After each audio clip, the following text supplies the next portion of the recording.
সেদিন রাজশাহী গেলাম, বিমান থেকে নাইমা নওগাঁ বয়ানে যাব, তাড়াহুড়া, টাইম কম, ডিলে হয়েছে 2 ঘন্টা বিমান।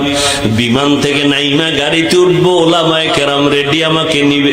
একটা যুবক ছেলে দাঁড়াইয়া আঞ্জা করে দিছে আমার বুকের সাথে বুক লাগাবে। কি ও যুবক, কে তুমি, নাম কি? এই নাম। কি করো? রাজশাহী বিশ্ববিদ্যালয়ে পড়ি। কি পড়ো? ইসলামী স্টাডিজ নিয়ে লেখাপড়া করি। কি চাও? কয় হুজুর দয়া করে আমাকে মাফ করে দেন, আমি তোমারে চিনি না রে বাবা।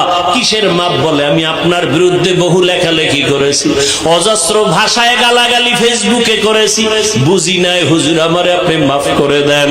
আমি বললাম ঢাকাতে মাদ্রাসায় যাইও, মাঝে মাঝে দেখা করো, নামাজ পড়িও। কয় না হুজুর, আপনি মুখ দিয়ে অন্তরে মাফ করে দিয়েছি।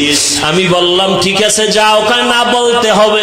আমি বললাম ঠিক আছে, আল্লাহ মাফ করুক। বলে না, আল্লাহ মাফ করবে কিনা আমাকে বলেন। এইভাবে বলিয়া বলে একটু বুকটা মিলাইতে চাই। বললাম মিলাও। যুবকটারে বিদায় দিলাম। কার কথায় কখন হেদায়াত হবে জানা নাই। এ যুবক, কেন কার কথায় পড়িয়া তুমি একজন আলেমকে দূরে ভাবতেছো আর একজনকে কাছে ভাবতেছো? মরিয়া গেলে তোমার আপন বন্ধুটাও খবর নিবে না, তোমার বন্ধুটা মোবাইলের থেকে তোমার নাম্বারটা ডিলিট করে ফেলবে। কেমন বন্ধু? নাম্বারটা ডিলিট করে ফেলবে। কিন্তু একজন আলেমের যদি মোহাব্বত করিয়া যাও, ওই আলেমটা যতদিন মোনাজাত দিবে তোমারে দোয়া না করিয়া মোনাজাত দিবে না।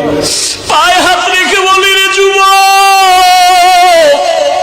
আমার নবীর আর কাদাইস না রে যুবক, দাড়িটা কাটিয়া নবীর কষ্ট দিস না রে ভাই।